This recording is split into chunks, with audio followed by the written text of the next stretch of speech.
어버이 주일, 부활절 여섯 번째 주일, 내 부모를 공경하라. 그리하면 성경 본문은 신명기 5장 16절, 너는 내 하나님 여호와께서 명령한 대로 내 부모를 공경하라. 그리하면 내 하나님 여호와가 내게 준 땅에서 내 생명이 길고 복을 누리리라. 아멘. 내 부모를 공경하라. 그리하면 제목이고요. 방금 말씀을 읽었고요. 주석을 보면 먼저 설교 착상으로서의 본문 읽기입니다. 부모 공경에 관한 명령으로 십계명의 제5계명이 오늘 본문입니다. 그래서 십계명은 출애굽기 20장하고 신명기 5장에 소개되고 있거든요. 그래서 십계명은 제1계명과 4계명은 하나님 사랑에 해당이 되는 내용이고 어떡하냐. 그리고 제5계명과 십계명은 이웃 사랑에 관련된 내용입니다. 그래서 이렇게 십계명인 그 5계명 출애굽기 20장 12절하고 신명기 5장 6절 말씀은 부모 공경의 명령은 사람 사이의 관계에 대한 첫 번째 하나님의 말씀으로 파악할 수 있습니다. 그래서 이 공경의 원어를 보면 히브리서 카베드인데요. 이 무겁다라는 뜻입니다. 이걸 좀 해석하면 존경하다, 존중하다라는 뜻이 되고요. 이 공경이라는 우리말의 의미는 공손히 섬긴다는 의미인데 이걸 좀 나눠보면 공손히는 말이나 행동에 예의 바르고 겸손하다는 뜻이고 섬기다는 신이나 윗사람을 모셔 받들다라는 뜻입니다. 그리고 또한 70인역에도 공경하다가 되어 있는데 이건 그리스어로 티마오, 이건 에베소서 6장 2절에 똑같이 사용되어지고 있습니다. 그리고 두 번째 역사적 문학적으로 본문 읽기를 보면 십계명의 제5계명은요. 지속적으로 구약의 레위기 19장 3절, 신약 에베소 6장 1절에서 3절 말씀이 인용이 되어지고 있고 그 시대에 맞는 적절한 형태로 해석이 되어지고 있습니다. 그래서 오늘의 본문인 신명기 5장 16절은요. 출애굽 이후 광야 시대에 자라난 세대를 향해서 주어진 하나님의 말씀으로 읽을 수 있습니다. 그 세 번째 신학적 명상적으로 본문 읽기를 보면 출애굽기 그 두 번째 세대는요. 부모 세대에 속한 이스라엘 자손들이 어떤 삶을 살았고 하나님으로부터 어떤 심판을 받았고 또한 광야 시대 40년의 역사에서 하나님의 말씀과 결과가 현실 가운데 어떻게 실현됐는지를 그대로 목격한 자들이 광야 2세대들이거든요. 그렇다면 그 광야 2세대에서, 아니, 2세대들에게 부모의 세대의 모습을 보면 민수기 27장 3절 슬로보아서 딸들의 이야기를 통해 가지고 여호와를 거슬러 모인 사람의 무리가 있고 그렇지 않는 사람의 무리를 볼 수 있습니다. 그래서 하나님의 말씀은 비록 그들에게 실질적인 부모가 없고 부모 세대의 허물과 부족함이 있었음에도 불구하고 하나님의 뜻과 원칙과 원리를 이스라엘 자손의 새로운 세대가 여전히 지켜가야 한다는 의미로서 다시 한번 반복하신 것이라고 이야기할 수 있습니다. 그래서 우리 시대에 이 말씀은 어떻게 우리 그리스도인의 삶에 적용됐을까를 생각해 보면 에베소서 6장 1, 2절에 통해서 확인할 수 있거든요. 자녀들아 주 안에서 너희 부모에게 순종하라 이것이 옳으니라. 내 아버지와 어머니를 공경하라. 이것은 약속이 있는 책 계명이니 라는 에베소 6장 1절에서 2절 말씀인데요. 하나님의 사랑의 첫째 되는 그 뜻 안에서 부모에게 순종하는 사람에게 사랑의 지혜를 가르쳐주는 교훈으로 오늘의 본문을 해석할 수 있습니다. 또 네 번째로 위기 심판적 회개적 본문 읽기를 통해서 보면 예수님께서 마태복음 15장 3절에서 6절 사이에 하나님께 드림이 되었다라는 표현을 통해 부모 공경의 계명을 저버리는 일마저 정당화하는 그 유대계 전통을 비판하고 있으시거든요. 그러면서 하나님께서 주신 십계명과 율법은 진심을 가지고 지켜야 하는 것이라고 이야기하고 있습니다. 사람들의 눈속임과 같은 전통이 아니라 내 마음을 진심을 다해서 지켜야 하는 게 바로 십계명과 율법이라는 것입니다. 그래서 루스 이야기를 통해 가지고 부모를 공경하는 사람이 받는 그 복의 주제와 내용을 이야기하고 주 안에서 부모에게 순종하는 지혜가 무엇인지 깨달을 수 있음을 오늘 본문에서 이야기를 하고 있습니다. 오늘 설교는 이제 임 교수님이 하셨더라고요. 근데 임 교수님이 조금 이따 잠깐 이야기해 주시면 좋을 것 같고, 그러면서 지금 그 다음이 생각해 보기를 생각을 안 했거든요. 근데 계속 생각해 보는 게 너무 짧잖아요. 그래서, 계속 어떤 걸 같이 이야기했으면 좋을까 하다가 고민하다가 제가 또 고민해 본 게 내 부모를 공경하라고 했잖아요. 이 공경이라고 계속해서 해석을 오늘 주석에도 나오고 있는데 왜 사랑하라고 하지 않으셨을까를 좀 생각해 봤으면 좋겠습니다. 다른 데는 예수님 정말 많이 사랑 이야기하시고 성경에서 보면 사랑이 정말로 많이 주제잖아요. 어, 내 부모를 사랑하라 해도 됐을 텐데, 왜 부모를 공경하라고 했을까? 그 이야기를 조금 했으면 좋겠고, 또한, 내 부모를 공경하라. 그리하면이잖아요. 이건 오늘 본문에서 보면, 내 생명이 길고 복을 누리는 거거든요.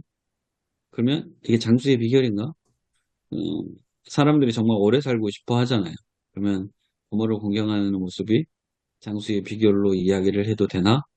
뭐 그러게 설교를 좀 이렇게 연결을 해도 되나를 같이 생각해 봤으면 좋겠습니다. 두 가지 정도 같이 생각해 봤으면 좋겠습니다. 이상입니다.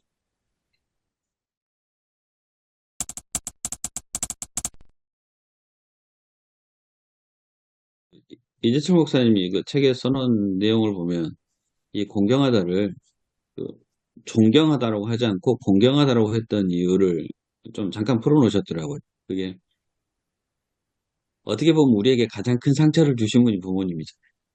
너무나 같이 있다 보니까. 그래서 그리고 또한 존경할 수 없는 부모님이 있잖아요. 세상에 있다 보면.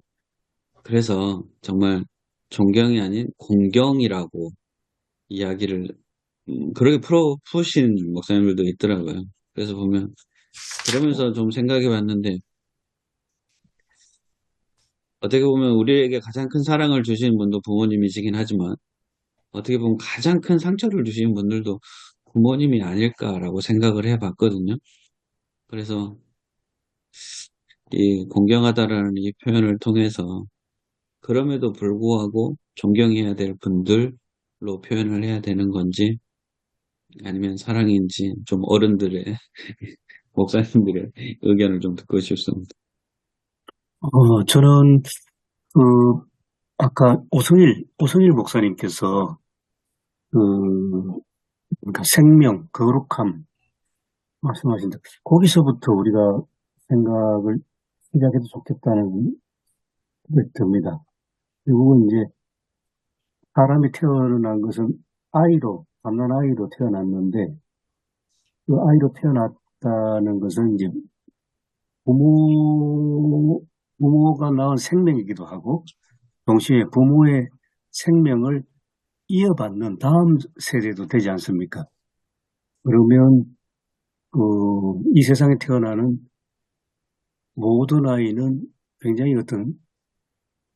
하여튼 생명 덩어리인데 결국 그 생명이 거룩하다 하는 것은 생명은 하나님의 소관이니까 우리 모든 사람에게 부모는 이 부모의 육체적인 그 모든 것을 물려주고 정신적인 그다음에 뭐 가르침까지 다 물려주신 그런 부모님이라면 결국 이게 거슬러 올라가서 하나님의 거룩하심까지 가지 않을까.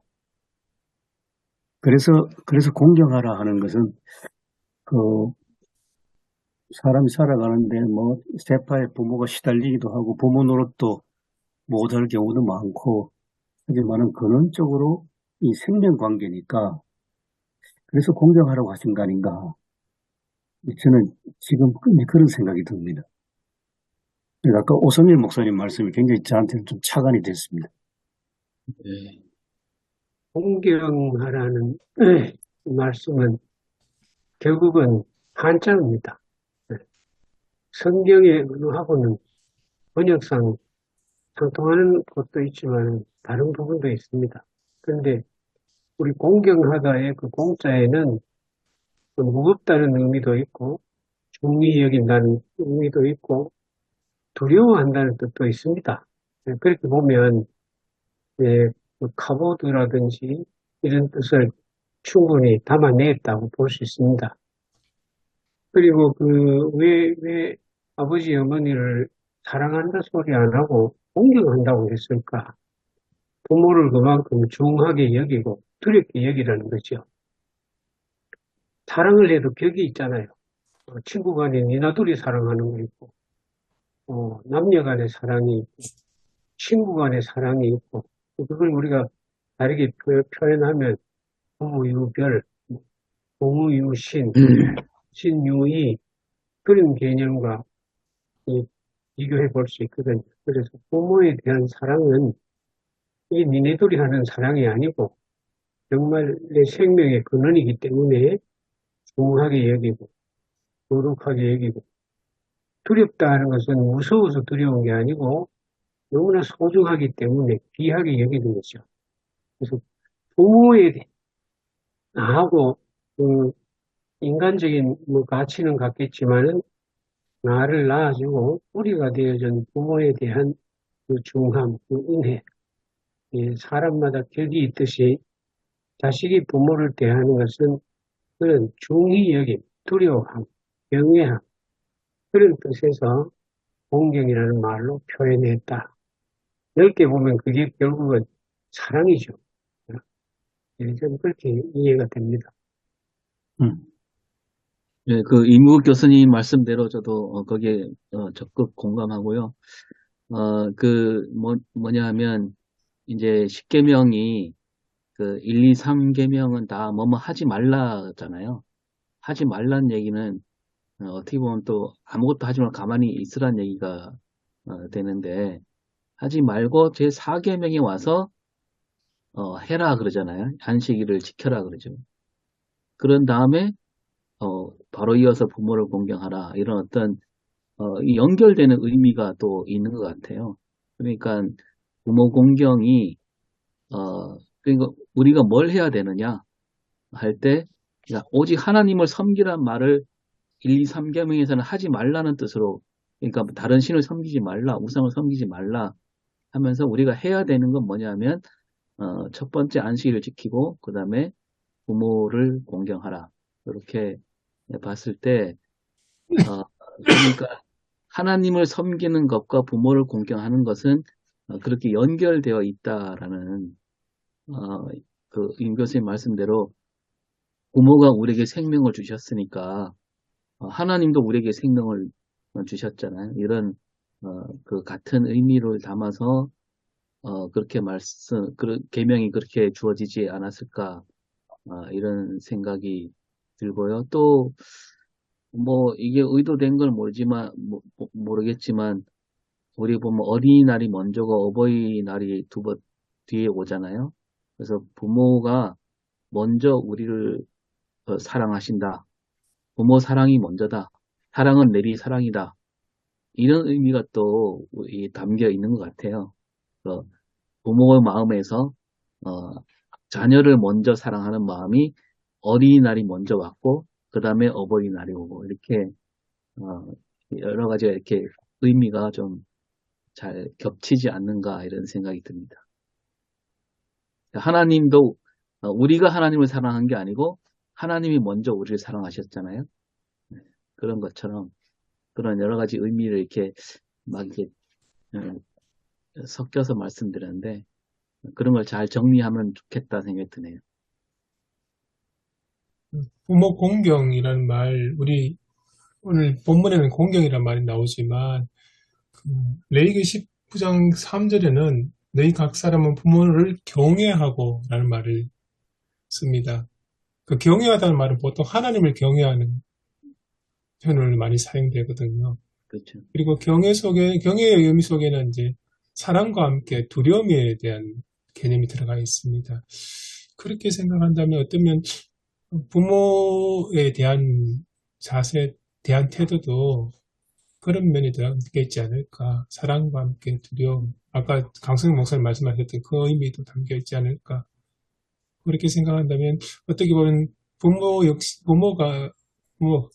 부모가 이 땅에 하나님의 권위에 대한 대리자 여겨지는 면도 있기 때문에 그리고 하나님 생명의 권위는 하나님께서 부모를 통해서 우리가 태어나게 하셨다는 그런 의미하고 연결된다면 아마 서로 이렇게 연결되지 않을까 그런 생각이 듭니다. 그 레위기에서도 안식이라고 같이 얘기하고 있잖아요, 그죠? 예, 바로 이제 부모를 경외하고 나의 안식일을 지키라. 나는 너희 하나님 여호와이니라. 이렇게 한 절이 이렇게 되어 있습니다. 예.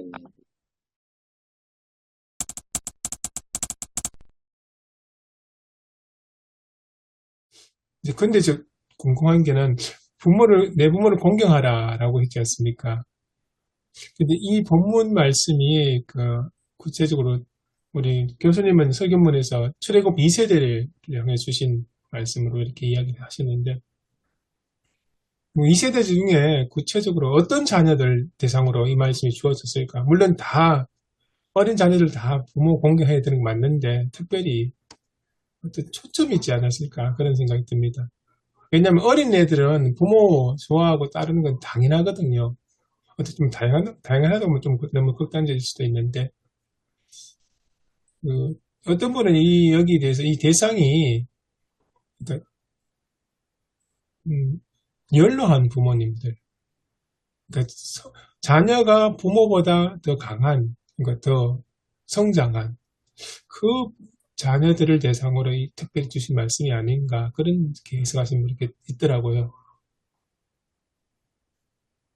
그게 이제 아까 이사문 목사님이 말씀하셨던 그 두 번째 질문하고 또 연결되는 면이 있는데, 그, 그 오늘 본문에 이제 생명과 복을 약속하지 않습니까? 출애굽기 20장에는 생명을 약속하시고, 그 신명기 5장 16절에는 생명과 복을 약속하시고, 그리고 에베소서 6장으로 가면 잘되고 장수하리라 해석이 조금 다르게 들어오지 않습니까? 그래서 이제 이 본문의 그러니까 내 부모를 공경하라는 게 성인인 자녀 혹은 연로에서 생활 인력이 없어진 부모를 섬기는 자녀들에게 주신 말씀이라고 이야기한 이유가, 그런 부모들을 잘 공경하고 하는 그런 사이가 이루어질 때, 그렇다면 그 사회 속에서는 부모들이 오래 살 수 있다는 거죠. 경제적으로는 건강상은 이런 모든 것들이 이제 잘 돌봐줄 수 있는 그러니까 환경과 여건이 갖춰지니까, 그래서 이 장수 오래 산다는 것하고 연결시키는 분이 있더라고요. 근데 이제 제 생각에는, 이 계명이 뭐냐, 계명을 주실 때, 지금 이제 이스라엘 백성들이 지금 살고 있는 그 행태를 보고 주시는 말씀이라고 봤을 때, 이스라엘 백성들이 막, 이방 신들을 막, 이게 구분도 못하고 막 섬기기도 하고, 우상을 들여오기도 하니까, 하나님이 이제 거기에 대해서, 그렇게 하지 말라고 말씀하신 것으로, 봐야 되지 않을까 생각이 들고, 부모 공경도 마찬가지로 그 당시 이스라엘 백성들이 이 부모를 공경하는 마음이, 그런 의식이 없었다고 봐야 되겠죠. 그래서 하나님이, 거기에다 그런 말씀을 주시지 않았을까. 그러니까 그게 뭐 어떤 뭐 장수 비결이라든가 그런 의미가 아니라 부모 공경을 안 하고 있으니까 하나님이 하라고 말씀하신 거죠. 근데 그게 중요하기 때문에 뒤에다가 어떤 그리하면 이렇게 해주시겠다. 그만큼 중요하다는 얘기죠. 그리하면 약속 있는 첫 계명이라 그랬는데 에베소서에서 그 약속을 주신다는 것은 말하자면 그 일을 반드시 하기를 바라는 하나님 마음이 담겨 있는 거죠. 당근을 주시면서 꼭 이거 했으면 좋겠다. 그런 마음이 담긴 뜻으로 그 뒤에 그리하면이 나오지 않았을까. 모세가 지금 광야 2세대들에게 지금 이렇게 이야기를 할 때는 본문에도 나와 있지만 부모님이 없잖아요, 지금. 그들에게는. 그러니까 이걸 어떻게 해석하고 우리에게 어떻게 또 적용해야 되는 건지. 그들 광야 1세대들은 다 죽고 없는 상황에서 지금 하고 있는 거잖아요. 이게 그러니까 지금 우리가 풀어야 될 그 부모의 공경하는 네. 그 구체적인 이야기, 또 우리가 해야 될 우리가 부모 공경하십시오라고 하지만 그 공경을 어떻게 해야 되는 건지, 공경의 그 현실적인 모습도 좀 다뤄줘야 되지 않을까 생각합니다. 부모가 없다는 얘기가 무슨 얘기죠? 지금 광야 2세대들에게 노부산에서 이야기하는 그거는 1세대는 다 죽었잖아요. 그렇죠. 가나안 들어가기 직전이라. 광야 2세대들에게 받는 그들은 지금 현실적인 부모님은 없습니다. 네. 그렇잖아요. 아닌가요? 그렇게 봐야 되나요? 예, 어, 본문에도 그러게 지금 이야기하고 있거든요. 예. 저는 이사문 목사님의 말씀을 공감하면서, 부모가 없다기보다, 좀, 신명기 5장은 광야 2세대들에게 주신 말씀이잖아요. 그죠? 그렇다면은, 광야 1세대들이, 살아왔던 삶, 하나님을 거역하고, 거친 삶을 살아왔다고 보면은, 어쨌든 간에 그들의 삶을, 자녀 세대는 보았을 것이고, 또 이제 구전으로 또 느꼈을 것이고, 그렇기 때문에 이 공경은 저는 하나님의 거룩한 명령이다. 그냥 그렇게 보고 싶고, 왜냐면은 부모가 살아왔던 그런 세대의 삶을 그들이 어찌 보면 존경할 수도 없잖아요. 그죠? 우리 부모 이렇게 살아왔는데, 그렇기 때문에 오히려 이것이 더더욱 하나님의 거룩한 명령, 결국 이것이 이제, 생명과 복으로 직결되지 않나, 그렇게 조금, 조심스럽게 이렇게 보고 있습니다. 부모들의 살아온 삶을 보면은 어찌 보면 공경할 수 없는 상황이죠. 광야 2세대들은. 그럼에도 불구하고 하나님께서 너희들이 이제 가나안 땅에 들어가서 마르나 세대가 이제 가나안 땅에 들어가서 살아갈 때에 이 부모는 공경하라. 그건 하나님의 어떤 거룩한 명령이다. 이렇게 보면은 풀어가면 되지 않나 생각이 듭니다. 그러면 출애굽기에서 주신 거는 광야 1세대에 주신 말씀이라고 할 수 있나요? 그럼 광야 1세대 사람들은 부모가 누구예요? 그러면 애굽에서 다 죽은 거 아니에요? 그러면 일곱에서 나왔던 네. 그룹이지 않습니까? 네. 출애굽 1세대로 네. 하면. 근데 네. 이제 광야에서 출애굽 2세대라 하더라도 그때 네. 이제 그러니까 성인이 만 20세 이상이 다 죽었기 때문에 그 40년 광야 생활 생각하면 최대 자랐으면 60세 정도, 갈렙을 빼고 요소를 뺀다면 60세에서 40세 정도 사이. 그럼 충분히 부모, 자녀들이 있는 나이지 않습니까? 그래서 완전히, 그러니까 위에 사람들은 부모는 죽었다 할지라도 그 밑에 관계는 다 있지 않았을까 싶기도 하고요.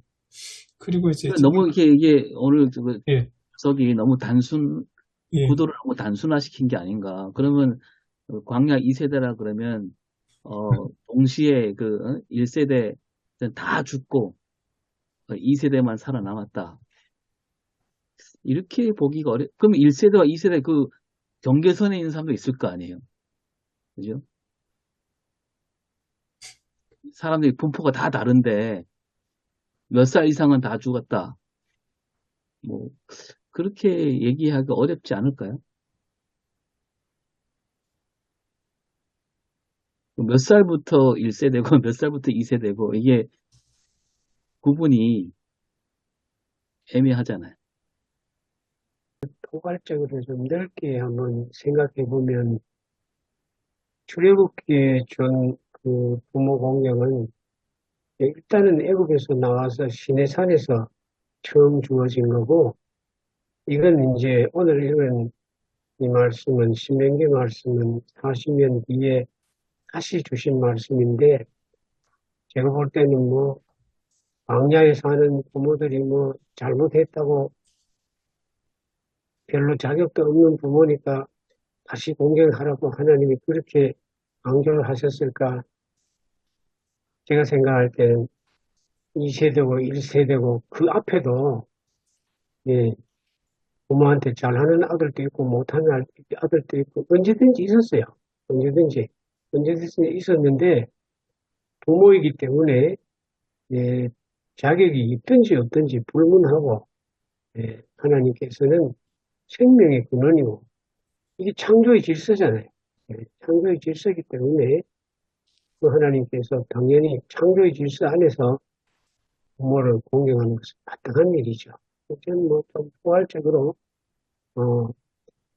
굳이 하나님께서 계명을 주셔서, 모세를 통해서 주셔서 언약을 맺었으니까 말인데, 이 계명이 있기 전에도 부모 공경하는 것은 마땅한 일이었고, 아브라함이나 그거는 그때는 부모 공경 안 했습니까? 다 했잖아요. 네. 꼭 시대별로 이렇게 구분 지을 필요는 없지 않느냐, 그런 생각이 듭니다. 아까 그 이삼원 목사님이 말씀하시기를, 부모가 제일 참 좋은 분이고 가까운 분이지만은 상처도 제일 많이 준다 그랬는데, 심리학자들의 말에 의하면 아버지, 어머니를 제일 먼저 비판하는 것도 자식입니다. 생각해 보세요. 여기 계세요. 같이 사는 자식이라고. 딸이 어머니를 제일 먼저 비판합니다. 아들이 아버지를 제일 먼저 비판합니다. 그게 같이 사는 거예요, 그래도. 그럼에도 불구하고 공경하는 거죠. 생명의 근원이기 때문에. 오늘 특별히 하나님의 계명이기 때문에 이건 안 지킬 수 없는 거죠.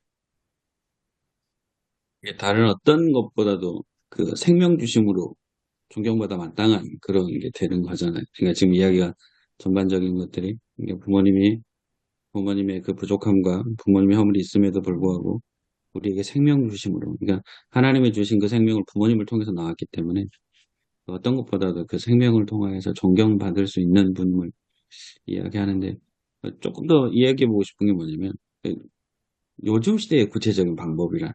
그러니까 분명히 하나님 부모를 공경하라고 했지만 요즘 시대 며느리들이 시어머니 문 비밀번호 안 가르쳐주고 있어요.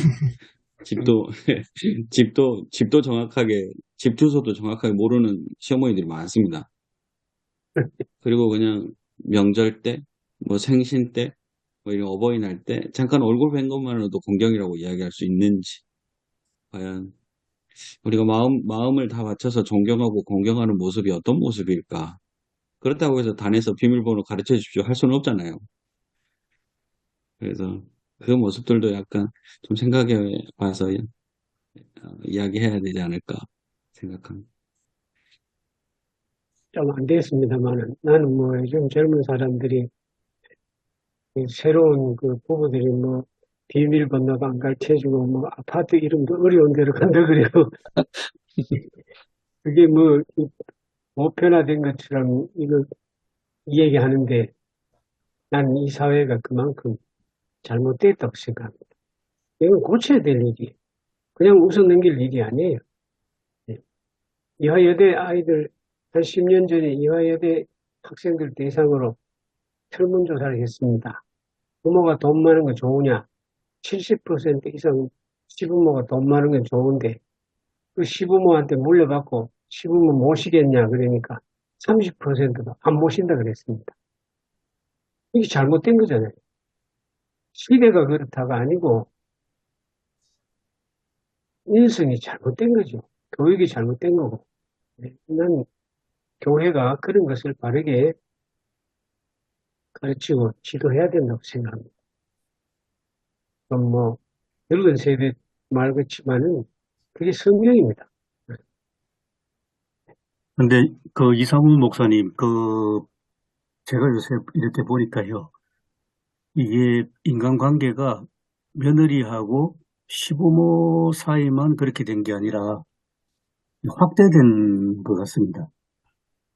그 이전에 이제 어린아이들이 있는 젊은 부모들 보면 그 젊은 부모들은 자기 어린아이들한테 막 있는 대로 다 퍼줘야 되고 무한 리필 그냥 사랑이라는 이름으로 막 엄청난 이제 기능사회가 됐는데 그 다음에 지금 제가 자주 듣는 이야기인데 30대 젊은 부부들 이야기를 가만히 들어보니까 요새 다 맞벌이 하지 않습니까?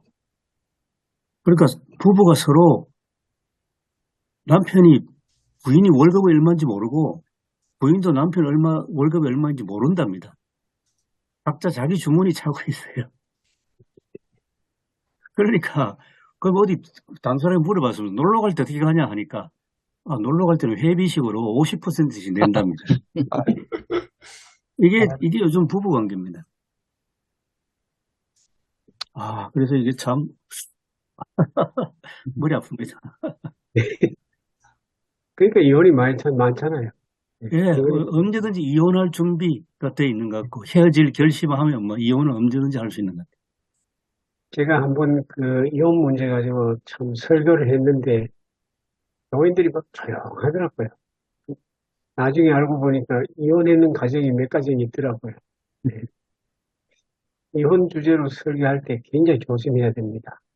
굉장히 조심해야 되고 참 유감스러운 것은 한국의 이혼율이 근 50%에 가까운데 기독교 신앙을 가진 부부들의 이혼율도 50%입니다. 똑같아요. 사회하고 차이 없습니다. 믿는 사람 차이 없어요. 가정에서. 그러니 우리가 믿는 게 이게 사실은 부부잖아요. 부부. 삶으로 증명이 안 돼요. 근데 저는 아까 이미국 교수님 말씀으로 돌아가서 이 부모 공경은 생명과 깊이 연관되어 있다라는 생각이 들고 아까 뭐 1세대냐 2세대냐 했지만 그 어떤 현실 부모에 대한 얘기보다는 어떻게 보면 그 생명의 근원에 대한 어떤 존경, 사랑, 그런 의미가 아주 강하게 있지 않을까. 그리고 바로 뒤에 살인하지 말라가 나오잖아요. 그러니까 그 예수님도 그렇게 푸셨잖아요. 살인만 안 하면 계명을 지킨 게 되는 게 아니라 그 살인하지 말라는 말 속에는 이웃을 사랑하라는 말이 전제가 돼 있는 거니까. 그래서 내 부모를 공경하라 이 말은 생명 존중과 생명에 대한 사랑, 그게 이제 인간관계 가장 첫 번째 걸음이다. 이런 뜻으로 그 계명을 주셨다라는 생각이 들고 우리가 번역을 할 때 공경하라라는 번역을 좀 뭐 비슷하긴 하지만 좀 더 우리가 깊이 생각해서 번역을 했었으면 좋지 않았을까. 저는 어릴 때 말씀을 들을 때 왜 성경은 부모를 공격하라 그랬을까 그렇게 어릴 때 생각한 적이 있거든요. 그러니까 또 아이들한테 또 가르쳐야 되는 건데 너무 이 어려운 말을 쓰는 것 같아요. 그래서 좀 그런 말을 연구하면 얼마든지 찾아낼 수 있을 텐데 예, 그런 생각도 듭니다. 방금 이야기했던 공경 이야기 나왔지 않습니까? 그 공경 의미를 이제 계속 이야기하시는데 좀 접근을 좀 다르게 반대 방향으로 이제 한번 해보면 어떨까 싶은데요. 무슨 말이냐면 성경 부모를 공경하라 하고 하면서 부모에게 하지 말라고 했던 게 몇 개 있거든요. 그게 이제 그 출애굽기 21장에 나오는 이야기가 부모를 때리거나 저주하거나 하지 말라고 이야기 나오거든요. 이 의미에서 다시 공경으로 본다면 부모를 때린다는 말은 부모를 어떻게 보면 힘 있는 자녀가 부모를 이제 그러니까 부모를 행사한다는 의미도 되겠고 저주한다는 말은 다른 말로 업신여기다는 의미도 담겨 있는 것 같더라고요. 이걸 이렇게 본다면 부모를 공경한다는 의미를 좀 구체적으로 이해할 수 있지 않을까 그런 생각이 듭니다. 그러니까 부모의 뭐 재력이나 뭐 능력이나 상관없이 부모로서 그러니까 존중하는 의미. 그 부모라는 그 자체로 기이 여기는 그런 모습이지 않을까. 그러니까 보통 보면 이제 부모님 젊었을 때는 자녀들이 다 부모님 혜택을 받으면 누리며 살지 않습니까? 이제 어느 순간 되면 부모의 능력이 이제 사회적으로나 지위나 다 이렇게 물러나게 되면 그때부터는 이제 부모들이 이제 자녀들로부터 이렇게 어떻게 보면 찬밥 신세 되는 경우도 많거든요. 부모가 재산이 있을 때는 부모를 잘 섬긴다든지 하는데 재산을 다 물려주거나 하면 그다음부터는 상황이 많이 바뀌어지는 경우가 많더라고요. 그래서 심지어 부모가 돌아가실 때까지 재산을 다 넘겨주면 안 된다는 그런 이야기까지 나오는데 그런 부분도 아마 이 부분하고 이렇게 생각해 볼 수 있지 않을까 싶습니다. 그래서 공경이라는 의미도 이런 식으로 좀 이해를 해볼 수 있지 않을까 싶습니다. 저는 그 공경하다고 하는 것이 오늘 본문 보면은 내 하나님 여호와께서 이렇게 말씀하고 있고 그 다음에 또 그리하면 내 하나님 여호와가 이렇게 얘기하고 있거든요. 그래서 부모 공경은 그 하나님에 대한 어떤 그 하나님을 경외하는 것과 관련되어 있기 때문에 또 우리가 이제 그 이번 주 말씀 가운데 속에서 우리가 자녀는 하나님께서 주신 은혜의 선물이다라고 이렇게 한다면 부모도 우리가 선택할 수 있는 것이 아니잖아요. 자녀도 우리가 선택할 수 있는 것이 아니기 때문에 부모도 하나님께서 주신 거라는 거죠. 근원이. 그래서 하나님께 주신 근원을 부정하는 것은 결국은 하나님을 부정하는 것이고 결국은 자기를 부정하는 것이 행위가 된다는 거죠. 그래서 이제 그 하나님께서 가나안 땅을 주신 분도 하나님이시고 이제 그 땅에서 내 생명이 길게 된다라고 하는 거는 부모는 곧 하나님 주시는 땅과 같다. 하나님 주시는 어떤 우리는 땅에 심겨진 작물들이고 또 나무들이기 때문에 땅 자체를 부정하는 것은 결국은 그 자체에 있는 나무라든지 뭐 이런 것들이 근본적으로 부정하는 행위이기 때문에 결국은 자기 자신을 부정하는 것이잖아요. 부모를 부정하는 행위는 첫 번째는 하나님께서 부모를 허락하신 하나님을 부정하는 행위고 결국은 자기 근본인 자신을 부정하는 행위이기 때문에 그 사람은 결국은 뭐 오래 살아갈 수 없잖아요. 뽑히면 살아갈 수 없기 때문에 결국 하나님에 대한 어떤 경외와 부모 공경은 함께 간다.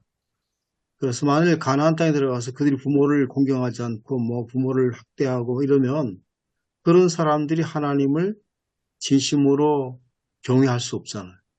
이것이 다 연결되어 있기 때문에 결국은 근원이 하나님께서 왔기 때문에 결국은 부모를 공경하라고 하는 말씀과 연결되어 있지 않겠나 그렇게 한번 생각을 했습니다.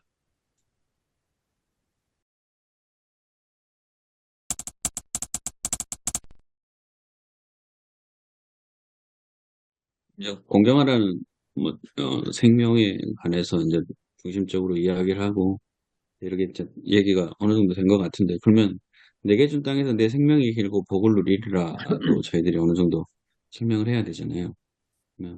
이 개념은 그리고 이제 또 에베소서에 보면 장수라고 이야기가 되어져 있는데 이거는 어떻게 저희들이 해석을 또 해야 될까요? 제가 그 어떤 주석을 봤는데, 네, 하나님께서 그 장수하고 복을 주신다. 왜 그 말을 썼을까? 십계명을 받을 당시에 사람들이 선물 중에 제일 중하게 여기는 선물이 또 제일 복 받으면 제일 큰 복이 장수였다 그래요. 예.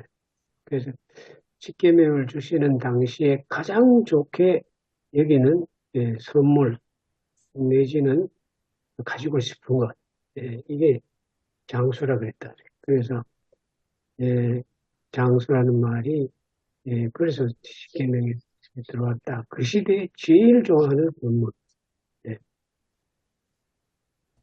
근데 이게 자칫 그러면 이게 하나의 보상이 되는 거잖아요.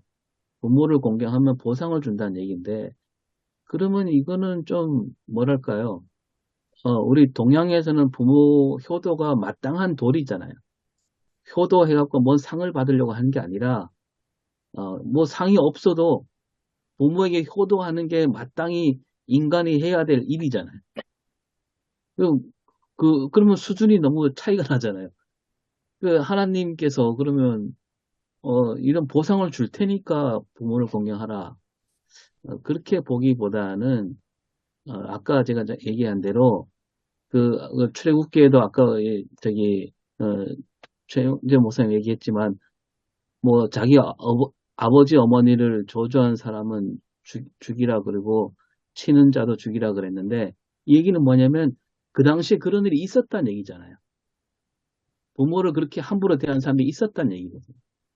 그렇기 때문에 이런 말씀이 있는 거죠.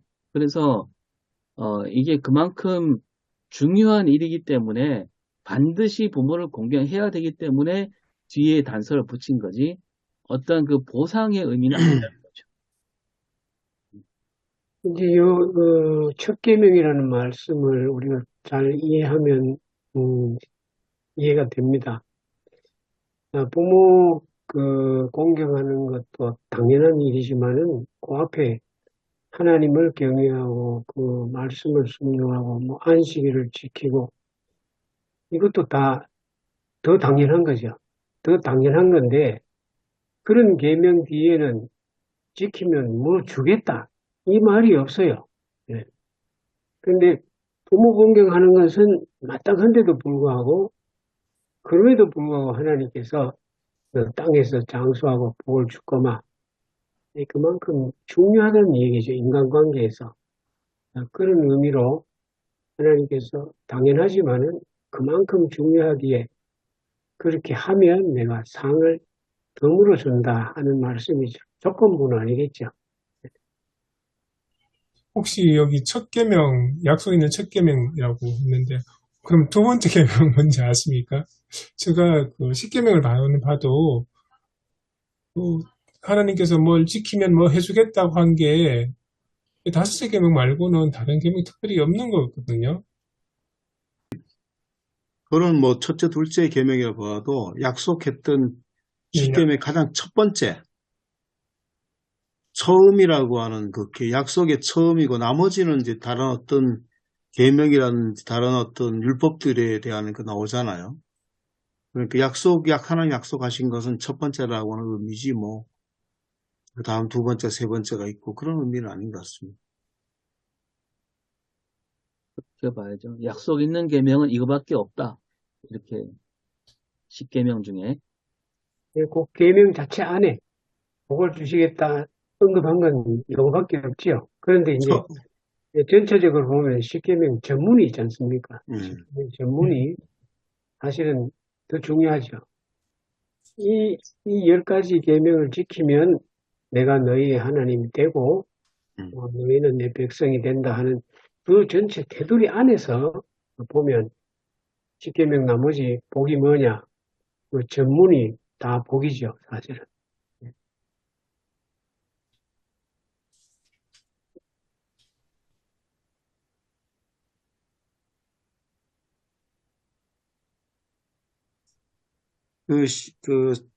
이제 하나님 백성으로서 이제 출애굽한 세대들과 이제 이들은 하나님의 하나님 택하신 이스라엘은 하나님 나라의 어떤 모형이지 않습니까? 모형이 아니겠습니까? 그게 이집트하고 다른 나라와 다른 새로운 공동체. 하나님의 그 언약으로 이루어진 언약 공동체는 다른 공동체가 된다는 거죠. 그렇다면 이제 가장 첫 번째 인간관계, 사랑의 관계가 성립되는 그 첫 번째 거는 부모와 자녀와의 관계라는 거죠. 이제 부모와 자녀 관계가 첫 번째 첫 단추인데 부모와 자녀 관계가 제대로 이루어지지 않고는 이스라엘 공동체의 전체적인 어떤 공동체가 제대로 될 수가 없다는 거죠.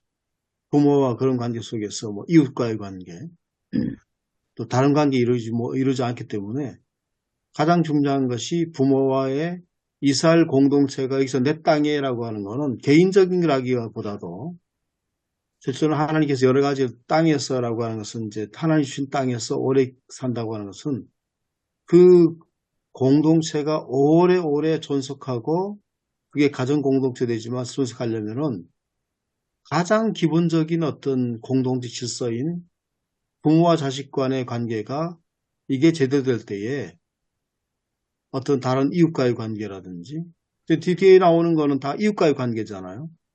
다른 사람과의 관계지 않습니까? 살인하지 말라 뭐 이런 것들. 이게 물론 뭐 존속도 해당되겠다 되지만 이게 다 이웃과의 관계이기 때문에 부모와의 관계가 정말 든든하게 설 때에 이웃과의 관계도 정상적인 관계 속에서 그 공동체가 좀 더 든든하고 오랫동안 공동체 그 땅에 쫓겨나지 않고 살게 될 거라고 그렇게 어떤 그 공동체적인 개념으로 한번 설명해도 좀 되지 않겠나. 그 공동체 개념이 결국은 예수 그리스도가 그 오셔서 만들려고 했던 결국은 그 사랑의 공동체, 또 예수 공동체로 연결될 수 있다고 봅니다. 그러니까 출애굽기에 비해서 이제 뒤에 한마디를 더 붙이잖아요. 복을 누리라라고 한 것을 봤을 때, 뭐 이미국 교수님도 여기 설교에 쓰셨지만, 그 2세들이 오히려 더 부모 공경을 더 못하지 않았을까 이런 생각도 듭니다.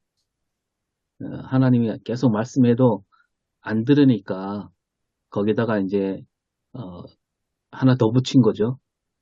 복을 누리라 이 말씀까지 줄 테니까 제발 부모를 공경해라. 그런 의미가 아닐까. 이게 지금 여기에 맞는지는 모르겠지만 잠깐 영상 하나가 생각나서 이번 주에 그 우울증 앓고 있는 엄마 이야기거든요. 아이가 4살이에요. 아이가 4살인데 우울증 앓고 있다 아기가 너무 울어서 너무 힘들게 하니까 아파트 10층에서 이 아이를 잡고 아파트 그 밖으로 정말 떨치려고 이렇게 딱 내밀었대요. 근데 이 4살짜리 아이가 밑에를 딱 봤더니 완전히 바닥이잖아요. 10층 아파트 밖에까지 나갔으니까.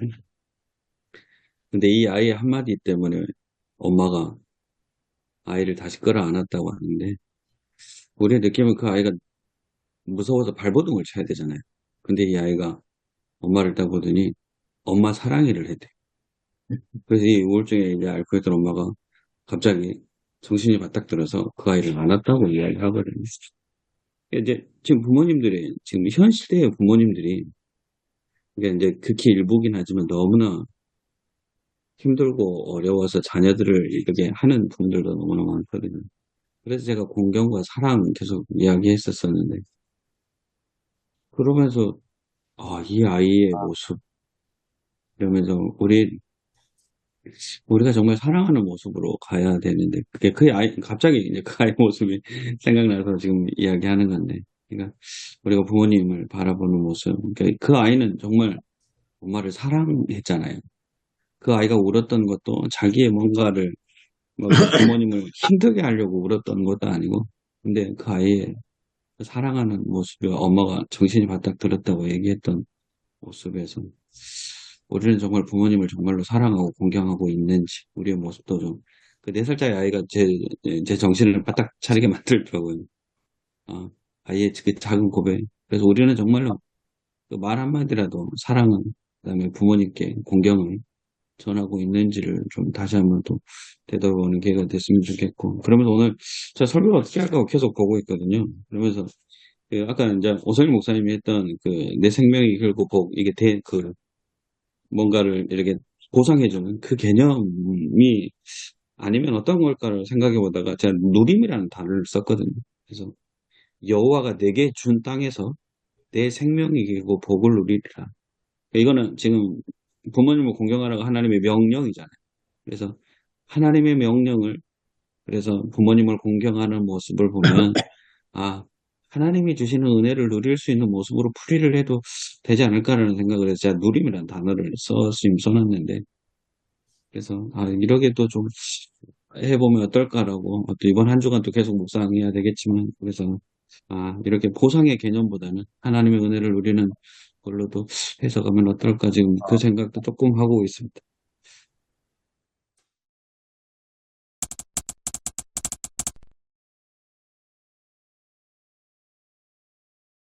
저는 이렇게 방금 오성인 목사님 말씀하셨던 걸 좀 다른 관점에서 제 해석이라는 관점으로 이해를 해봤거든요. 그 출애굽기 20장의 그 10계명 그리고 2세대를 향한 신명기 5장 16절의 10계명 그 시간을 훌쩍 넘어서 이제 신약에 오면 에베소서 6장에 그것도 결국은 이제 그 부모 공경에 대한 그 시대를 향해서 주신 하나님의 말씀을 전달자가 해석해서 전하는 물론 이제 출애굽기와 신명기다 모세라고 생각한다면 이제 신약 오면 바울이 되겠죠. 그래서 그렇게 그러니까 이 하나님께서 주신 그 부모를 공경하라는 말씀은 분명한 계명인데 이걸 전달자가 어떻게 해석을 해서 전하느냐 이런 관점이 좀 들었거든요. 그러면서 한편 드는 생각은 그러면 과연 이 부모 공경에 단지 우리 부모, 그러니까 친족 관계, 나와 친족 관계는 부모만을 의미하는 것으로 제한될까? 아니면 좀 더 확대해서 가족 간에, 혹은 우리 교회 안에, 또는 우리 사회, 뭐 정부 조직 같은 안에 이 하나님의 권위를 대신해서 일하는 이 분들, 서 있는 분들에 대한 존경이나 그런 의미로까지 조금 확대해서 해석을 할 수 있지 않을까. 그런 생각이 들거든요. 이런 해석하시는 분이 계시더라고요. 내 부모를 공경하는 말은 단지 내 몸의, 우리 육신의 부모뿐만 아니라 우리 사회 전체를 봤을 때 부모의 위치에 있는 사람들, 그들에 대한 공경과 존경까지 내포하고 있다라고 해석하시는 목사님이 계시더라고요. 그렇게 본다면 이제 교회의 어르신들, 장로님의 이런 위치에 중요한 위치에 계셔서 일하시는 분들에 대한 존경과 공경, 국가에서 중요한 결정을 내리는 그 위치에 있는 분들에 대한 존중, 이런 것까지 다 연결되거든요. 이 부모 공경의 의미를 좀 확대시키면.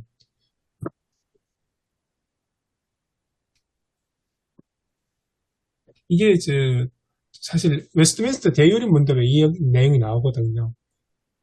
제5계명의 부모들이란 자연적인 친족 관계뿐만 아니라 특히 가족이나 교회나 정부 조직 안에서 하나님의 권위를 대신 행사할 수 있는 우리의 세워진 지도자들, 그런 분들에 대한 공경, 존경을 의미한다라는 그런 내용이 들어있거든요. 이렇게 재해석을 확대해서 해석하는 게 어떻게 여겨지는가요? 근데 우리 핵심 단어가 권위가 되겠습니다. 그죠? 권위.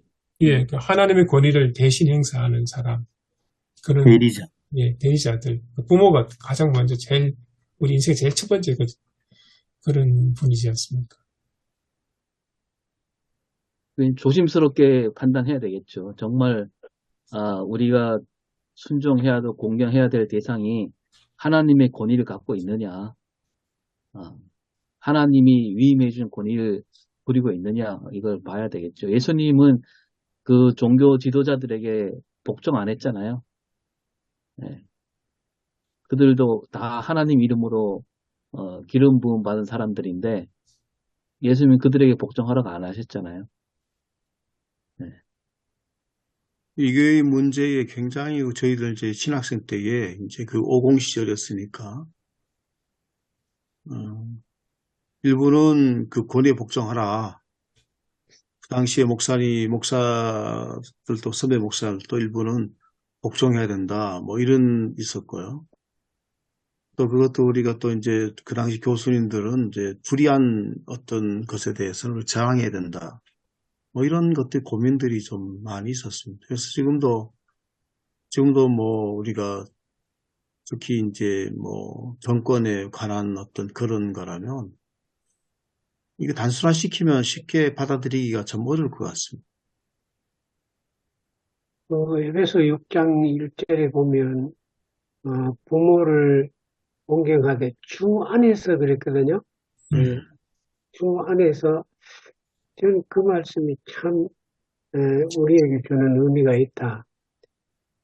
부모가 다 좋은 부모지만은 사실 요즘 부모님 가운데는 자식을 잘못된 길로 가게 하는 부모도 있고 뭐 부모 자식 간에 참 죽이고 살리는 그런 부모도 있는데 주 안에서 부모를 공경하라.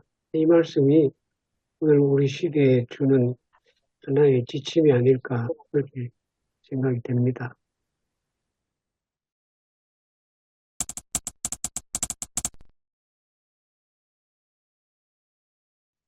그러면은 이제 조금 전화를 해서 그럼 어떻게 공격해야 될 건가?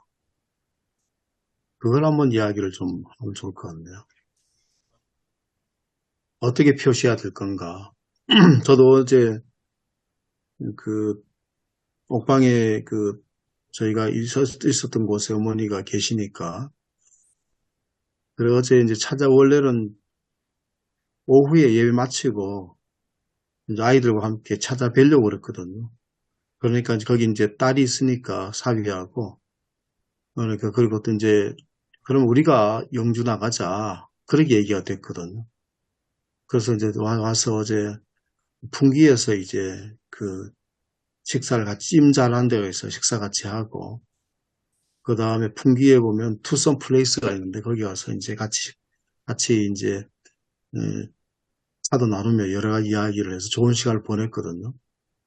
그래서 물론 뭐 저도 어머니에게 또 이렇게 용돈을 좀 드리기도 하고 그러는데 그럼 구체적으로 부모님 사랑 어떻게 해야 될 건가라고 하는 거를 조금 얘기 좀 그래 어떤 뭐 이렇게 식사를 대접하고 용돈을 드리고 뭐 어떤 잘 보살펴주고 뭐 이런 것인 건가 그것도 물론 기본적으로 해야 되겠죠.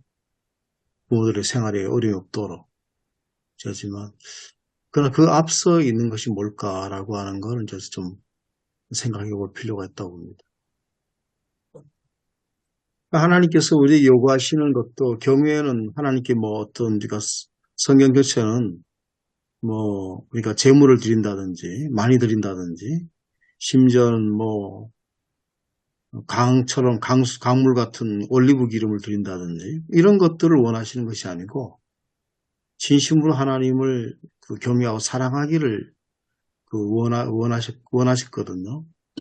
그 다음에 부모가 먼저 그런 것들을 또 앞서서 해야 될 일은 그 시점에 보면 하나님의 존재를 인정하는 것, 하나님의 계심을 하나님의 그 존재 인정하는 것과 하나님을 다른 것으로 대체하는 것을 금지하시지 않습니까? 1계명, 2계명 보면. 그래서 하나님의 여호와 이름을 망령되이 함부로 부르지 말아라. 그거는 우리가 부모님들이 어떤 거는 자식들이 가장 부모가 가장 부모를 힘들게 하고 가장 아프게 만든 것이 부모가 해준 게 뭡니까? 부모가 자식을 위해서 해준 게 뭐예요? 다른 부모들은 이렇게 해주고 저렇게 해주는데 해준 게 뭡니까? 이게 부모의 마음을 후벼 파는 말이잖아요. 뭐 잘해줬는데 힘들게 어떤 부모가 그래서 부모의 했던 것들을 부모가 잘해줬든 못해줬든 간에 부모 했던 거를 인정해 줌이 필요하다. 고생 많이 하셨습니다. 우리 키우느라고 애를 많이 썼습니다. 라고 하는 것이 이제 부모에게는 큰 위로가 되지 않습니까? 그래서 부지런히 부모가 해주신 거, 부모가 애쓴 것에 대해서 가치를 인정해 주기 필요하다. 그러니까 만일 부모가 해준 게 뭡니까? 이러면 부모가 정말 통탄하잖아요. 자기 존재, 부모의 존재 자체를 부정하는 행위가 되기 때문에 그 때문에 부모가 얼마나 가치 있는 일을 하셨는가, 얼마나 부모님이 가치 있는 존재인가라고 하는 거를 인정해 주는 게 필요하다. 그래서 그들의 수고를 인정해주고 가치를 인정해 주는 것이 정말 중요하다는 생각이 들고 다른 어떤 누구와도 대체하거나 비교해서는 안 된다. 어느 부모는 이걸 해줬는데 당신은 뭘 해줬냐. 그런 건 아니라 그것만 해도 족하고 귀하다. 그렇게 이제 하는 게 필요할 것 같습니다. 그리고 한 예로는 저희들 제가 있었던 그 교회의 권사님은 아이를 6명입니다. 남만 키웠는데 다 이제 광부죠. 광부인데 자식들한테 뭐 아무것도 해줄 수가 없었어요. 그 아이 키우느라고 정말 광부 생활에 힘들게 키웠거든요. 그래가지고 아이들 공부도 제대로 못 시켰습니다. 거의 뭐 첫째 아들은 거의 중학교도 제대로 못 시켜가지고 밖에 내보내고요. 다른 애도 중학교 겨우 시켜서 내보내고 그때는 분교니까 내보내고 그 다음 밑에 아이들이 고등학교 밑에 아이들이 뭐 대학도 못 보내고 마지막에 있는 아이는 자기 스스로가 대학 갔고요. 그런데도 부모들한테 잘 나가거든요. 오히려 아무것도 못 물려준다고 하고 참 늘 자녀들 미안합니다. 늘 할 때마다 우리가 너희들한테 못해 미안하다는데 그 자녀들은 아니 못해줘도 늘 미안한 감 있죠. 제대로 하지 못해가 잘 키우지 못해서. 그런 말씀하지 마시라고. 그렇게 한 자녀들이 있고, 모든 걸 다 물려줘도 그렇게 하는 자녀들이 있잖아요.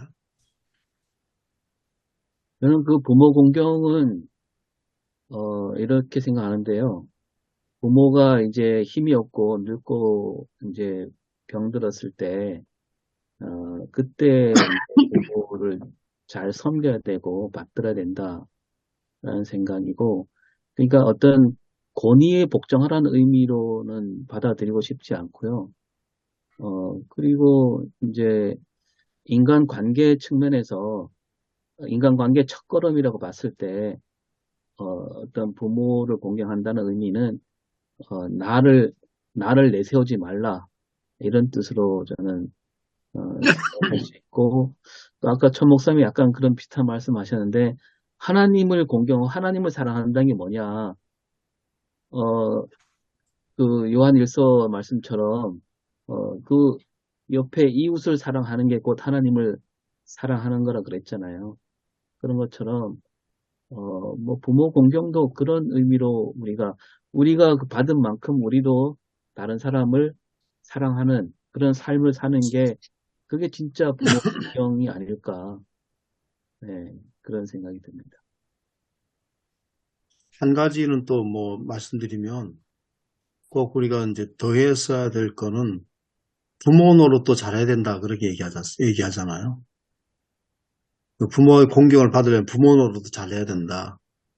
고집을 부린다든지 막 그냥 끝까지도 나이가 들어도 자식들에게 막 고집 부리고 막 자기 성질대로 하고 자기 마음대로 하고 막 소통하지 않고 그런 부모들이 적지 않거든요. 그 때문에 우리가 부모들도 마지막으로 부모 공경 자식들에게 아니라 부모도 좀 그래 공경받을 수 있는 부모가 우리가 돼야 된다라고 하는 것도 좀 이제 좀 들어가지 않겠나 그렇게 생각됩니다. 저희 이제 한 얘기는 저희 어머니도 들어오지 말라고 하더라고요. 어제 얘기해서 어머니가 좀 그런 어떤 성격이 좀 계셔가지고 어떤 거는 싫다가 뭐 그런 거 필요하지 않다 뭐 그런 거 하지 말아라 뭐 이런 얘기를 좀 하시거든요. 그래서 자기 뜻대로 하시려고 하는 것들이 많이 있어요. 그래서 제가 어제 제발 어머니 자식들이 하자고 하는 대로 하십시오. 하자고. 자, 오라 그러면 오르시고 그렇게 하시라고. 어제 또 제가 당부했습니다. 어제 다 들어오지 말라고 하더라고요. 하지 말라고 하더라고요. 제발 좀 자식들 하시는 대로 하시라고. 그러니까 얼마나 좋아, 어제.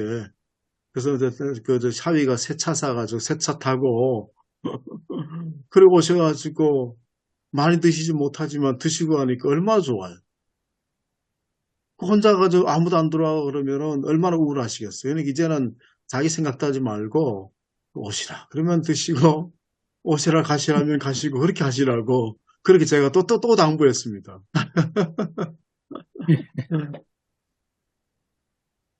그 말씀도 예, 맞죠.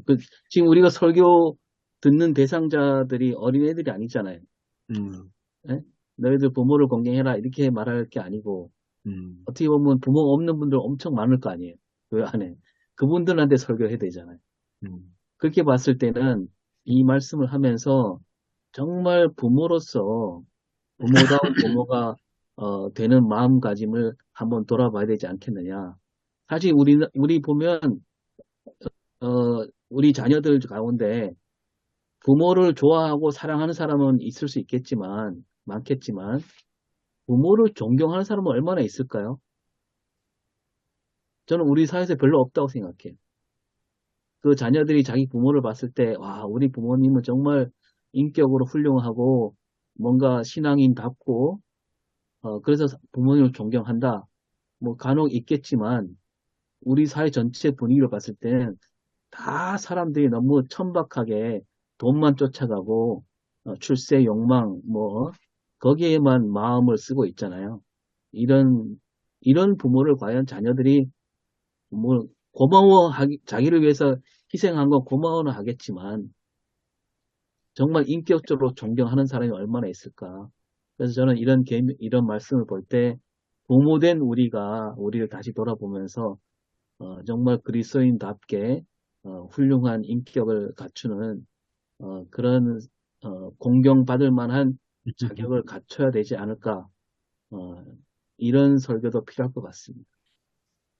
그럼 강 그래서 목사님 말씀하신 것처럼 주 안에서 부모에게 순종하라고 하는 거는 결국은 그것과 제가 얘기하는 우리 부모가 주 안에 있어야 된다. 그래서 지금 우리 식으로 이걸 좀 원용하면 자식은 부모의 뒷모습 보고 자란다. 그 말인 것 같습니다. 주 안에서 공격하라 하는 말이. 결국 자식은 뭘 보고, 부모의 어떤 모습을 보고 자라느냐. 부모의 뒷모습 보고 자란다. 그래서 저희들 세대까지만 하더라도 50년대 세대까지만 하도 이제 자녀들이 일방적으로 좀 그런 요구를 부모들한테 일방적인 요구, 이것도 일방적인 어떤 명령이나 요구를 많이 받고 자란 세대거든요. 소통이 실제로는 부모와의 소통은 없고 일방적으로 지시나 그에 대해서 그냥 부모를 옛날 다 무서워했거든요. 실제로 저희들도 아버지를 무서워하고 그런 세대 속에 자랐습니다. 60년대 세대에서는 조금 다를지 몰라도요. 이제는 이제 아버지가 이제 자식과 요즘에는 친구 사이잖아요. 친구처럼 이렇게 지내는 그런 거이기 때문에 그래서 저희들 같은 경우는 부모들 앞에 아버지 들어오시면 괜히 무서워하고 가다가도 그냥 뚝 그치고요. 아버지 들어오신다 그러면 뭐 꼼짝도 못했지 않습니까, 옛날에. 밖에 놀다가도 아버지 들어오신다고 꼼짝도 못. 그런 세대 자랐기 때문에 소통이 좀 우리가 똑같이 배웠으니까. 그런데 이제 하나님과 우리 사이가 일방적인 관계가 아니고 하나님 원하시는 것은 소통의 관계가 되기를 원하신다고 보거든요. 그래서 이제 그렇다 그러면 우리가 자녀들과 어떻게 잘 소통할 수 있을지 내 생각과 내 고집이나 일방적 생각이 아니라 부모들 생각이 자녀들이 좀 잘 소통할 수 있도록 그런 것들이 좀 노력이 필요하다라고 하는 것이 이제 지금 다 부모가 없는 이제 분들에게 꼭 요것은 뭐 이런 것들이 필요하지 않을까 싶습니다. 좀 다른 얘기지만은, 효경에 우리가 뭐 고등학교 때 다 배웠잖아요. 예. 신체 발부, 수지 부모, 불감 회상이 효지, 시야라, 효의 시작이고, 효의 종은 뭐냐? 그게 효의 시작이라면 효의 마침은 뭐냐? 예, 입신 행동하고 양명을 후세하여 이현 부모가 효지 종이하라. 결국은 내 자신이 반듯하게 도를 행하고 바르게 행해서 나를 통해서 그 참 요집 자식인 그 부모가 훌륭하다. 부모까지 드러내게 하는 것이 교회의 마침이다. 이 말씀을 우리가 좀 생각해 볼 필요가 있을 것 같아요. 부모가 지금처럼 친구처럼 막 그렇게 소통하는데 소통도 돼야 되지만은 부모님이 헛기침만 해도 집안 질서가 탁 서야 돼요. 저는 그런 걸 생각합니다. 어른이 계시다는 그 증거가 뭡니까? 일일이 말을 해야 돼요. 부모 하시는 걸 보고 우리가 배우고 옛날 어른들이 기침만 하면 알아차리잖아요. 그런 게 좀 필요하다. 그게 권위도 아니냐. 네, 그렇게 생각합니다. 예. 요즘은 헛기침 해가지고 들을 세대가 아니잖아요. 옛날에는. 그러니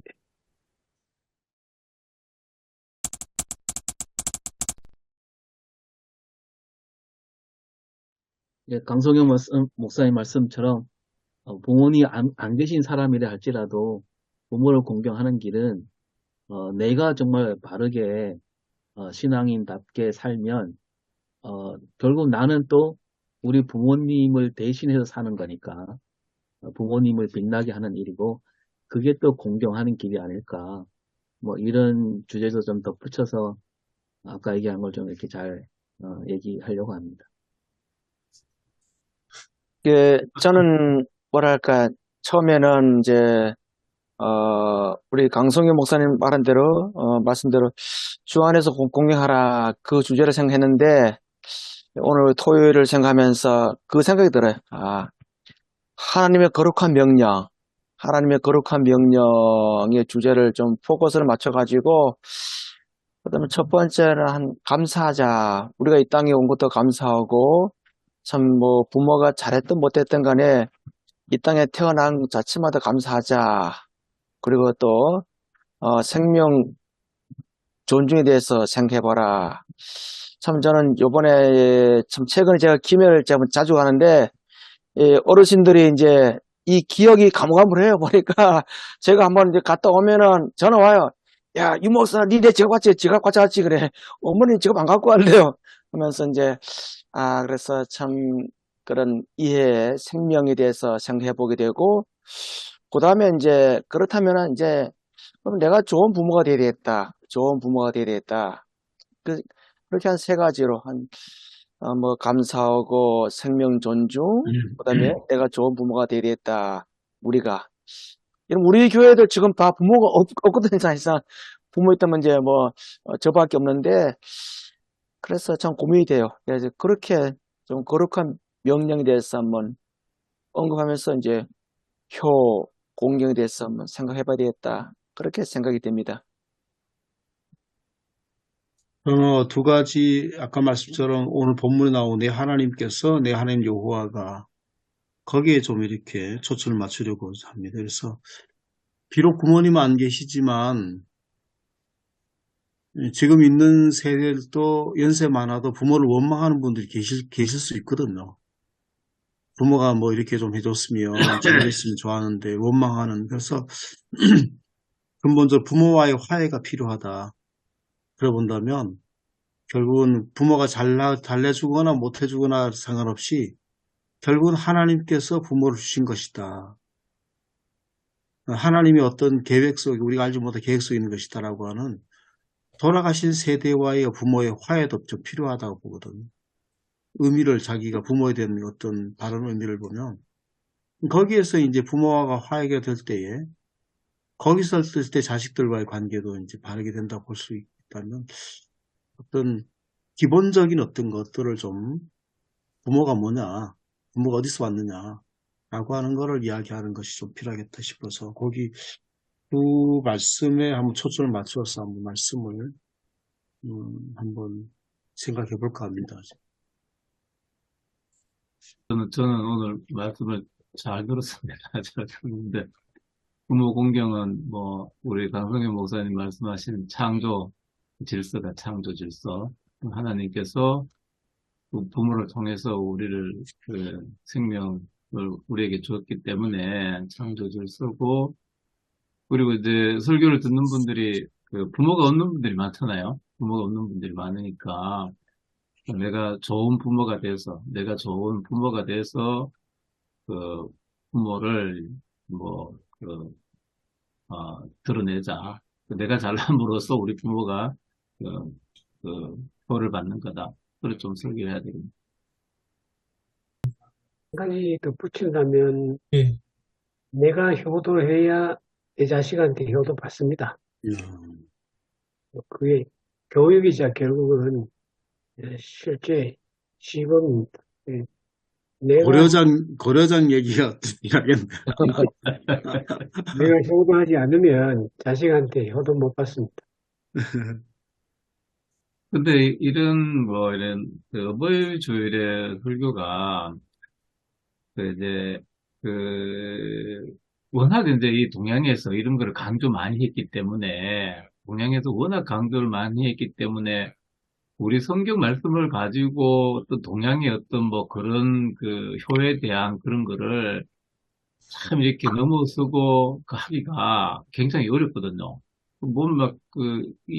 그런 그 효에 대한 거는 이 실제 생활 속에서도 훨씬 더 이제 그 사람들이 그 교회 다니는 사람들보다 효를 많이 뭐 이렇게 하는 사람도 있고 하니까 그걸 어떻게 이제 할 건가.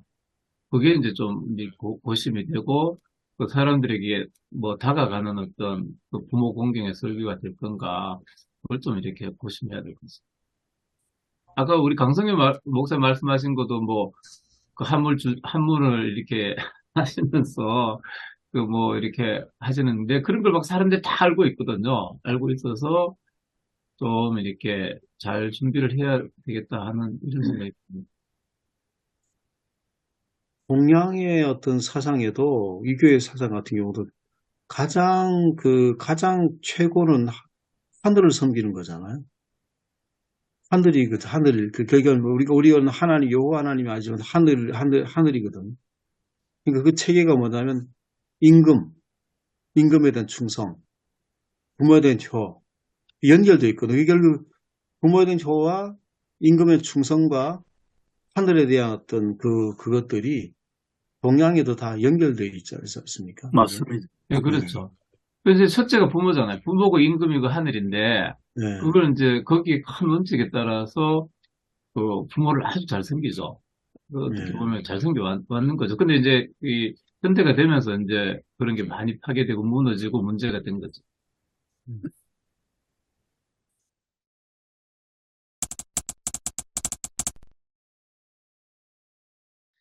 사랑의 하나님 감사합니다. 저희들에게 하나님의 말씀을 가지고 이렇게 대화를 나눴습니다. 주님, 이 한 주간 저희들이 나눴던 이 대화를 통하여서 하나님이 어떤 말씀을 하실지 정말 우리의 성도들을 위해서 기도하며 하나님의 말씀을 위해서 기도하는 한 주간 될 수 있게 도와주시옵소서.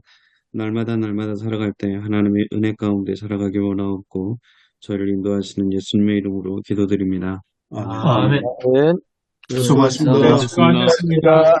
예.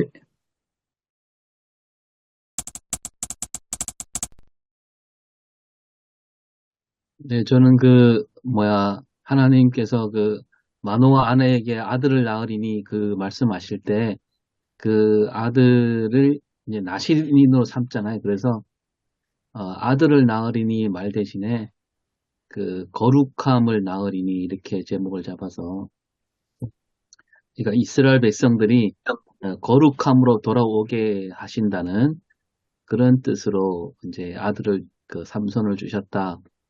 그렇게 주제를 잡고, 처음에는 파친코라는 소설 얘기를 좀 하고, 중간에 또,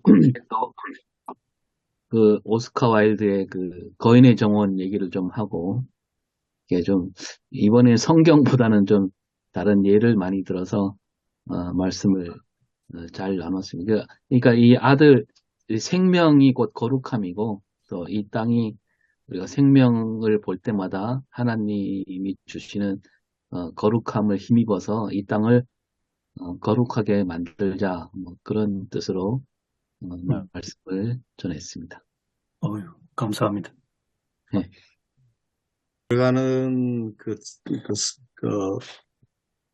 들어가면서 베이징 연구소, 공동정치연구소에서 마침 5월 1일 날 발표한 그거 얘기를 좀 했고요.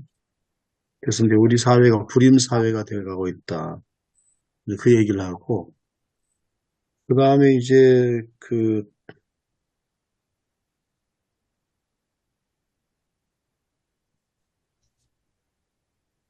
말씀 적용 부분에서는, 우리가 주석 부분의 메시지 그것들을 이제 참고해서 이제 자녀를 주신 목적을 다시 새겨들어야 된다는 것과, 그 다음에 주의 선물이라면 이제 주의 복과 훈계로 가르쳐야 된다는 거, 그 다음에 우리가 살아가는 모습을 보여줘야 된다고 하면서 예화로서는 이제 간디 사탕 얘기를 했고요.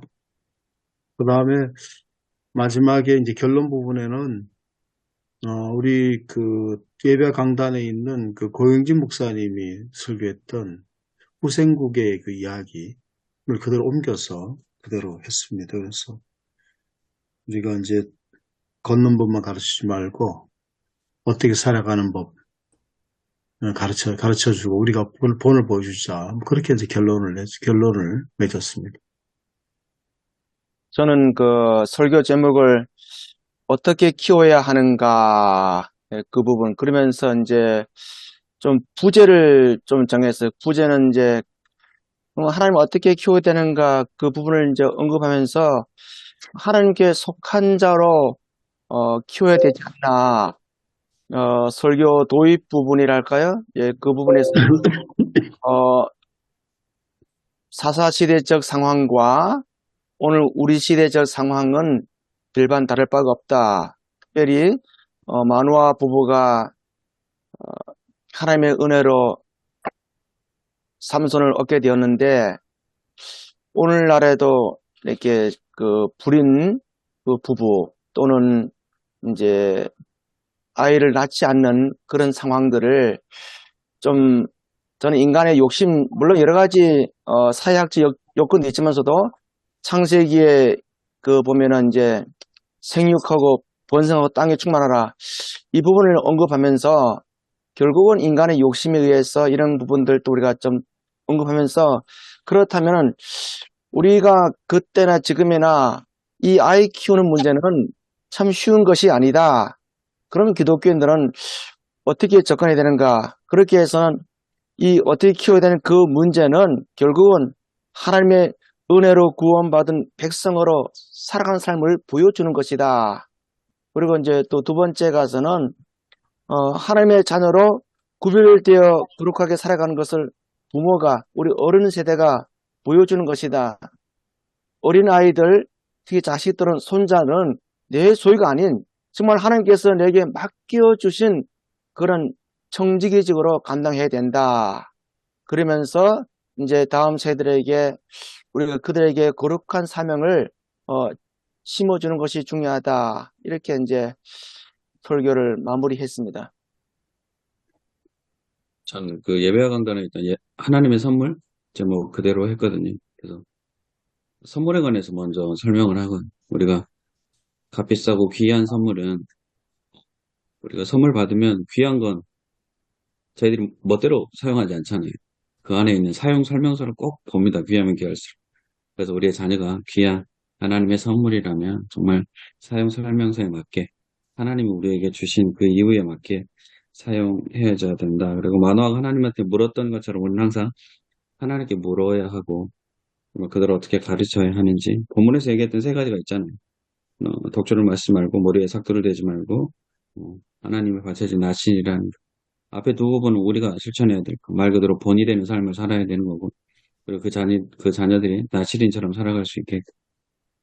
그래서 이제 그 예배 강단에서는 본이 되는 삶을 살고 그 자녀들은 그렇게 살아갈 거라고 이야기하지만 아까 강 목사님도 얘기하셨지만 요즘은 그러지 않잖아요. 그래서 조금 더 말씀을 드렸던데 요즘 우리가 본을 보인다고 해서 우리의 삶을 그대로 따라오지 않는다. 부모보다 핸드폰과 친구들과 더 많은 시간을 보내니까 우리가 정말로 하나님을 믿고 하나님한테 아이들을 맡길 수 있는 그래서 하나님께 맡기는 삶, 자녀들 또한 내 방식대로, 내 방법대로 내가 요구하는 대로 거기에 키우는 게 아니고 온전히 하나님께 맡겨진 삶을 맡길 수 있게끔 해야 된다라고 했고요. 그래서 우리는 철저히 구별된 삶을 살고 그들은 하나님의 자녀로 나아갈 수 있게끔 그러면서 많이 힘들긴 하더라고요. 지금 중고등부 자녀가 있는 거기 저도 이제 중고등부 자녀가 있는데 쉽지 않거든요. 우리가 살아가는 것처럼 그들이 따라오는 것도 아니고 그래서 하나님께 모든 걸 맡기고 정말로 하나님 우리를 사랑하셨던 것처럼 사랑하면서 살아가야겠다. 그리고 하나님이 주신 선물인 자녀를 정말 최선을 다해서 사랑하면서 살아갑시다라고 설교했습니다. 예. 저는 이 본문을 어제 그 어린이 주일 설교를 한 게 아니고 그 주중에 한번 목요일에 새벽기도 설교를 해야 될 상황이 있었습니다. 그때 설교를 했었는데 이제 삼손의 탄생이 하나님께서 거룩하게 구별된 이스라엘 백성들로 이렇게 구원하시기 위한 하나님의 구원의 계획의 시작으로 생각을 하고 블레셋으로부터 구별된 이스라엘 백성들을 세우기 위해서 삼손이나 나신이 태어나게 되는데 그 구원의 시작의 첫 걸음이 어머니의 그 나신인으로 태어난 삼손을 위해서 어머니가 먼저 구별된 나신인의 삶으로 살아가는 그 모습이 바로 하나님의 구원의 이스라엘 백성 구원 계획의 첫 걸음이었다. 그런 관점에서 말씀 드렸습니다. 예.